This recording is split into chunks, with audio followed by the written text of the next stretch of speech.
tears in my eyes. Hello, welcome along to Dot FM. I'm Les, this is Nikki, and show number, I can't remember, is it 13? I'm looking for some. We'll see. This week we've got more vintage top trumps. We've got that sinking feeling. With patch of the week, which will feature what? It is going to feature our new piece of kit, which is the Behringer Neutron.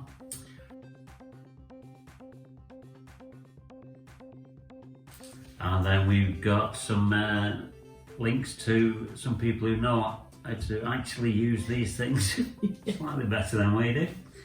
And then we're going to round off with a little bit of a jam session using the coil drums and the Behringer, or is it Behringer? Not sure. Neutron. Who knows? Top trumps. So I'm going first. More than you. I am going to go for oscillator sync. Okay, oscillator sync. Let me have a look. Oh, that's a top one. No, nothing. Yes. So I'm assuming yes, I've got something. Got one. Yeah. I have the Yamaha CS01. Would you like me to read your card? Yes, because in this light you've no chance. Well, it's your card now, isn't it? Well, it is my card now, yeah. No, that's a very good point. Okay, the Yamaha CS01. It's portable, runs off batteries, has a built-in speaker, and you can use it with the breath controller for amazing expression. So who cares if it's cheap and cheerful, a single VCO synth with 2 fixed resonance positions, neither of which self-oscillate or plays via MIDI keys. Not us. The CS01 came in 2 versions, a grey 12 decibel filter version or a black 24 decibel version. Released in 1982. Oh, right, okay. And what about the winning card? The winning card is the ARP Solus. So, allegedly designed as a portable education synth, the Solus sits somewhere between the Axe and Odyssey and is probably overlooked in favour of either. We like its 2 VCOs, digital ring mod and comprehensive external connectivity. Used by Dean Honer on the Bright Sparks album track Alan R. Perlman and the archaeological exploration of the cosmos. There's something about Bright Sparks in our top trumps. There is, isn't there? yes. So yes, this gives you a little bit of information about Bright Sparks. Bright Sparks is a multi-part digital project paying tribute to the pioneering developers of synthesizers and electronic instruments. Launched in December 2015, the Bright Sparks documentary and album, I Monster, explores the human stories behind 8 early companies.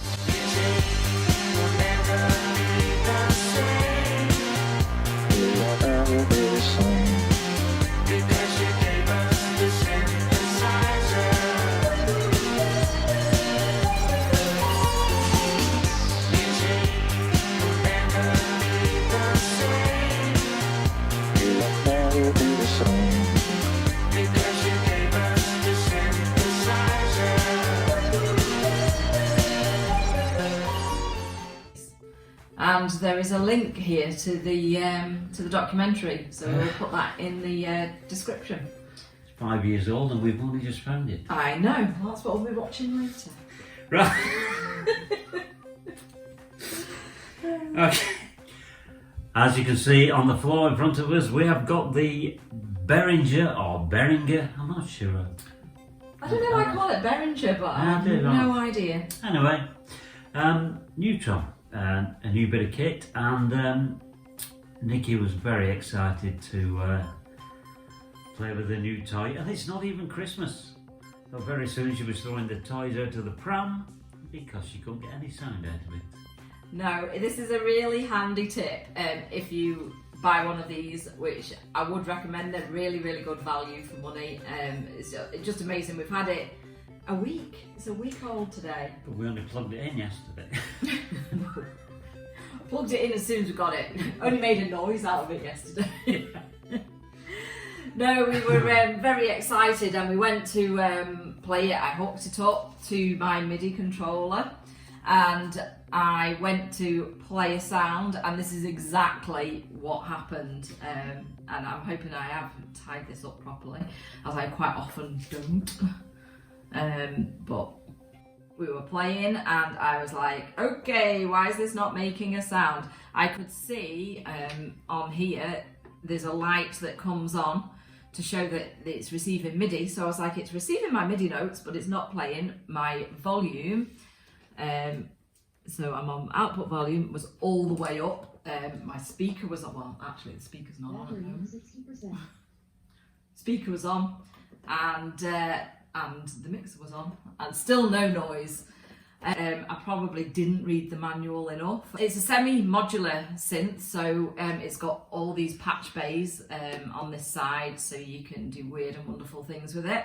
And there's some pre-patching between the different modules already. So in theory, you should be able to get a noise out of it. So you need to turn up the level on the overdrive. Even if you don't want to use the overdrive, you've got to turn the level up.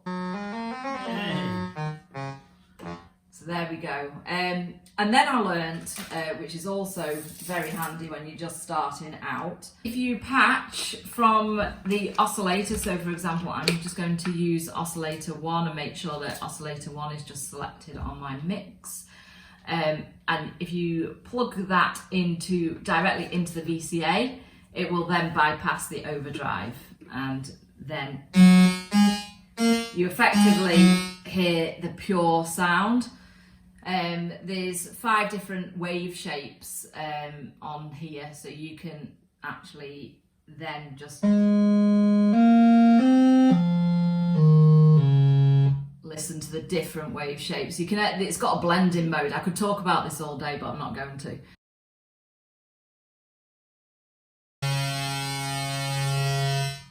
And then this one, which I can't remember the name of, a tone wave, I think. Might be wrong. So similar to a square wave, and you can have the pulse width modulation, and it sounds like this.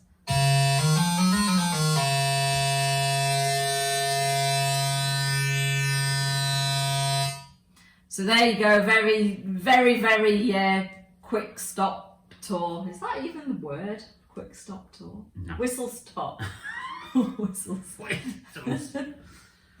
Yeah, a very quick whistle stop. I can't even say that word. What chance have I got? A very quick whistle stop tour of getting a sound out of the Neutron. Moving swiftly along, as we have done in the past, it's time for Patch of the Week. So this week's Patch of the Week is going to be it's on the Behringer Neutron, obviously. And it's a self-generating patch using the sample and hold function, so it means that you don't have to actually worry about playing any keys. It will just make some melodic noise on its own. And it is by Rishabh Rajan. I hope I've pronounced his name properly. It's a good attempt. Rishabh Rajan.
Okay, so now we're going to move on, and we are going to, for this week, feature a YouTuber of the week. Our YouTuber for this week is Loopop. Oh, he's great, isn't he? He is absolutely fantastic. He reviews synths, gives tutorials on synths, he gives just general tutorials on synthesis. Anything that you want, it's there. There's a good link to his Patreon. Yes, we'll put a link to his Patreon site. There's stuff on there. Yeah, for subscribing for a very small amount of money, you get exclusive videos, and what I think is invaluable, it's like a 300 odd page Bible of synthesis that he's written, and it's an ongoing project as well. It's, yeah, he keeps adding to it, and it's brilliant. It starts with the basics of synthesis. It talks about different synthesizers, the Neutrons featured in it. He's got hints and tips. It's like a wealth of information, really, really good. And it's like a PDF document that you can keep referring back to. It's I enjoyed the Suzanne Ciani interview. Yes, he did an interview with Suzanne Ciani, who we absolutely love. No, Siri says Ciani. Ciani, yeah, it's charming. Siri never listens to us when we ask him to do anything, and he pronounces everything. Suzanne Ciani, is that what it says? No, playing Suzanne Ciani. He always plays the same song. Suzanne Ciani now. There we go. Hey Siri, stop! So yeah, he's definitely worth looking out for. He's got loads of videos on YouTube, and he has got a review and tutorial of the Neutron, and that's how we got to grips with the Neutron. Very well laid out, very methodical, and easy to listen to, easy to understand. So thank you for tuning in. We are now going to leave you with a jam session, possibly using the, I've got the Korg, what have we got? Korg Beats? Volca Beats. Volca Beats. And we're going to use the Behringer Neutron, a little patch, to play us out, and with any luck, we may well see you another time. So until then, see ya. bye-bye. Put me on the spot there. Well, I'd have to say was bye-bye. I forgot the words.